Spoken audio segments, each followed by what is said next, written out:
할렐루야. 5월 18일 2024년 목요 새벽 예배를 시작하겠습니다. 우리 성도님들 모두 안녕하시고 평안하셨죠?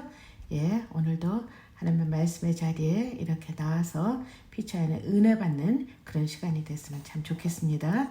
오늘 제목으로는요, 하나님의 말씀에 입각한 공의, 본문은요, 사무엘하 19장 9절에서 15절까지가 되겠습니다. 이스라엘 모든 지파 백성들이 변론하여 이르되 왕이 우리를 원수의 손에서 구원하여 내셨고 또 우리를 블레셋 사람들의 손에서 구원하셨으나 이제 압살롬을 피하여 그 땅에서 나가셨고 우리가 기름을 부어 우리를 다스리게 한 압살롬은 싸움에서 죽었거늘 이제 너희가 어찌하여 왕을 도로 모셔올 일에 잠잠하고 있느냐 하니라. 다윗 왕이 사독과 아비아들 두 제사장에게 소식을 전하여 이르되 너희는 유다 장로들에게 말하여 이르기를 왕의 말씀이 온 이스라엘의 왕을 왕궁으로 도로 모셔오자 하는 말에 왕께 들렸거늘 너희는 어찌하여 왕을 궁으로 모시는 일에 나중이 되느냐. 너희는 내 형제여 내 고륙이거늘 너희는 어찌하여 왕을 도로 모셔오는 일에 나중이 되려 하셨다 하고 너희는 또 아마사에게 이르기를 너는 내 고륙이 아니냐. 내가 요압을 이어서 항상 내 앞에서 지휘관이 되지 아니하면 하나님이 내게 벌 위에 벌을 내리시기를 바라노라 하셨다 하라 하여 모든 유다 사람들의 마음을 하나같이 기울게 하매 그들이 왕께 전가를 보내어 이르되 당신께서는 모든 부하들과 더불어 돌아오소서 한지라. 왕이 돌아와 요단의 이름에 유다 족속이 왕을 맞아 요단을 건너가게 하려고 길갈에 오니라. 아멘. 예, 오늘 말씀은요, 자신의 아버지며 왕이신 그의 자유를 찬탈하고자 했던 그 아들 압살롬과 그를 따르던 자들의 그 비정함은 참으로 권력과 권세를 갖고자 하는 그 탐욕과 욕심이 얼마나 헛된 것인지 그것에 대한 분별력조차도 흐릿해지고 말았다 그렇게 생각이 들어지네요. 어찌되었던 전투 중 압살롬의 그 탐스러운 머리채가 나무에 걸리는 바람에 요압의 칼에 찔려 죽음으로써 압살롬의 반역으로 일어난 부자간의 전쟁은 막을 내리게 됩니다. 하지만 그 전쟁에 이겼다 해도 아버지로서의 다윗 왕의 심정은 그저 압살롬의 그 반역과 배반에 대한 그 억울함과 괘씸함보다는 자식을 잃은 그 쓰라린 그의 부의 심정으로 너무도 비통하게 울부짖는 그 아비의 아픔과 고통스러움이 느껴오는 것 같습니다. 예, 그렇게 비탄에 빠져있는 다윗 왕께 요압은 그 누구보다도 사실 다윗의 아픔을 이해하고 위로해 주어야 할 그런 위치에 있었죠. 그럼에도 불구하고 그보다는 다윗을 향한 위협적인 요압의 충고는 어찌 보면 참된 사랑이 결여된 행동으로 보여집니다. 그래서 다윗의 그 상심한 마음을 더욱 아프게 만들어 주었다는 그런 생각이 들어지네요. 아무튼 다윗은 본연의 자세로 회복되게 됩니다. 더욱이 압살롬의 반역이 진압되자 유다 지파를 제외한 이스라엘 각 지파들은요 다윗을 왕으로 세워 예루살렘으로 황궁시키려는 논의가 벌어지게 되죠. 여기 9절과 10절에서 보면요. 또 그의 사독과 아비아달 두 제사장을 유다 지파에 파견하게 되죠. 그래서 자신의 즉 다윗이 황궁할 수 있도록 적극적으로 나서줄 것을 당부하게 됩니다. 예, 여기 11절과 13절에 보면요. 또 유다 지파가 그렇게 함으로 다윗의 그 황궁을 적극적으로 추진하는 부분이 여기 14절, 15절이 되겠습니다. 하여튼 하나님의 관점에서 본다면 이스라엘의 왕은 하나님이 세우는 것이죠. 그런데 이스라엘 백성들은 자신들이 왕을 세운다고 생각하고 있는 것 같아요.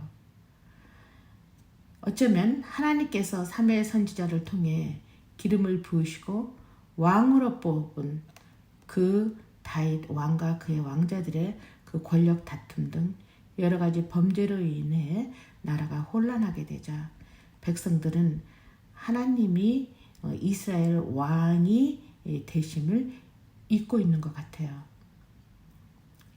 그렇지만 신학적 관점으로 생각해 본다면 다윗가를 통해서 메시아의 탄생을 계획하신 그 구속의 약속이 이루어지고 있고 또 그것이 이루어졌다는 것을 저희들은 알고 있죠. 예, 그럼에 있어서 순서와 절차라는 과정은 무시할 수 없다라는 것이 어찌 보면 다윗이 한 일이라고 볼 수도 있겠죠. 다윗은 백성들 스스로가 자신을 왕으로 황공할 수 있도록 추진할 때까지 기다렸고요.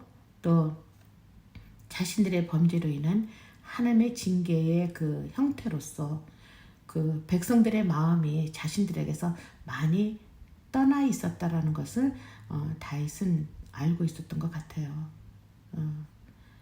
그럼에도 불구하고 그 하나님의 주권적 섭리에 따라 그 다윗이 자신의 왕권이 회복되는 그 순간 각 지파는 마음을 합쳐 다윗을 왕으로 재차 추대하여 항공케 하도록 백성들의 마음이 합해져서 나눠지지 않게 하도록 하시는 분은 또한 하나님이시죠. 그래서 우리는 여기에서 볼 때 그 어떤 일이라 할지라도 하나님의 전폭적인 그 관여와 간섭 그리고 그것으로 인해서 우리는 은혜와 감사로 하나님께 영광을 돌려야 되겠죠. 그런데 여기에 보면 다윗은 또다시 그 자신의 인간적인 판단으로 유화 정책을 피고 있는 것 같아요. 그래서 예루살렘에 있던 유다 지파는 사실 압살롬의 반란의 핵심 세력이었죠. 그럼에도 여기 자신의 골육이여 친척이라고 그 반란과 반역에 대한 그 책임을 묻고 있지 않고 있죠. 예, 더욱이 압살롬의 군대 장관이던 아마사를 요압 대신 군대 장관으로 삼는다라고 하는 이 말은 하나님의 공의에 입각해 볼 때 어떻게 보면 좀 빗나가 있지 않았나 그런 생각도 들어집니다. 그 사건의 잘잘못을 제대로 판단하기보다는 지금 나의 그 어떠한 그 상황 속에서 내가 이렇게 해야 되기 때문에 무조건 덮으려 했던 그 다윗의 선택은 오히려 갈등과 분쟁을 가져오게 됩니다. 여기 사실 요압은 다윗의 누이 수르야의 세 아들 중 하나로 다윗과는 굉장히 가까운 친척이죠. 그러나 그는 목표 달성을 위해서는 수단과 방법을 가리지 않는 그래서 아브넬과 다윗 왕의 아들 압살롬을 아주 비정하게 살해하게 되죠. 어쩌면요, 이건 제 생각인데요. 우리아의 그 죽음의 사건을 아마 밧세바는 모르고 있는 것 같아요. 그럼을 통해서 이 요압은 다윗의 약점을 이용해서 참으로 그 왕권을 위협을 할 만큼 아주 막강한 권력자로 군림하고 있는 것이죠. 그래서 아마도 다윗 왕은 요압을 견제하라는 의도도 있었다고 생각이 들어집니다. 하지만 무수히도 많았던 전쟁의 승리를 요압은 자신이 이뤄냈다고 생각을 하는 사람이었다고 생각이 돼요. 예, 그랬기 때문에 아마 다윗 왕도 이런 생각을 하지 않았을까. 그럼에도 요압을 제치고 아마사를 그의 자리를 준다고 한 이 말은 결국은 요압이 아마사를 죽이는 비극을 불러오고 말게 됩니다. 따라서요, 우리가 명실공히 그 지도자적 위치에 있는 그 누구라도 어찌 보면 그 일개인의 이해관계나 감정을 초월하여 하나님의 공의를 우선적으로 추구를 해야 된다. 그렇게 생각이 들어집니다. 그래서요, 하나님의 뜻에 따라 행하는 지혜는 그 노노의 말처럼 그 왕이 올바른 명령을 내리지 않아도 만사가 이루어지고 왕이 올바르지 못하면 호령을 하여도 백성들이 따르지 않는다는 그런 말이 있는데요. 예, 세상의 섭리는 다윗 때나 오늘이나 하나님의 뜻으로 이루어가고 있음을 우리가 알아야 되겠다. 그런 생각이 들어집니다. 예, 그래서요, 우리의 나침반 되신 하나님의 말씀에 의한 하나님의 말씀으로 하나님의 공의에 입각한 그 마음의 생각과 행위를 우리 마음속에 집어넣어서 그렇게 하나님의 뜻으로 살아가게 된다면 얼마나 좋은 일만 있겠습니까? 예, 기도하겠습니다. 사랑의 아버지 하나님, 감사합니다. 오늘 이 본문을 대하면서 참 우리 인간들은 망각의 동물이라 참 금방금방 자주자주 은혜, 감사 참 잊고 살아가는 것 같습니다. 그럼을 통해서 계속해서 우리는 우리 자신의 그 꾀, 생각, 계획 그것이 자신의 수단과 방법으로 하나님께서 응답해 줄 것까지를 요구하며 저희들이 엄청난 실수로 기도할 때도 얼마나 많은지 이 시간 다시 한번 깨우치기를 원합니다.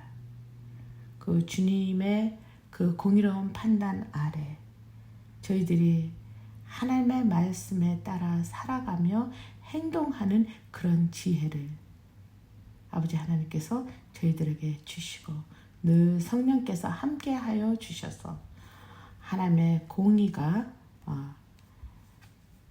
쓰는 즉 말씀 안에서 공의로 자유롭게 하며 하나님께 감사 영광이 돌리는 저희들의 삶이 될 수 있도록 주님 인도하여 주실 믿고 우리 구주 예수님의 이름으로 간절히 기도드렸습니다.